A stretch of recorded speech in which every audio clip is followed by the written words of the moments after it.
આજે જયારે તારીખ 1-2-2026 ને રવિવારના રોજ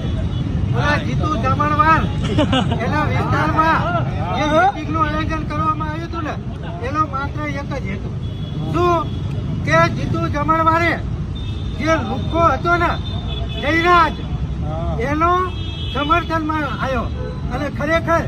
આ જે સંમેલન થયું ને એ જીતુ જમણવારના ઘર ભેગો કરવા માટે અને હવે પછી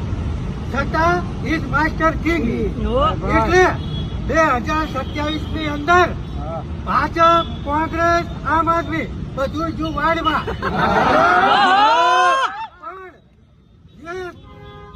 પણ કોળી સમાજને ઠાકોર સમાજને સીએમ બનાવશે ને એની સાથે સમસ્ત કોળી સમાજ હશે બાકી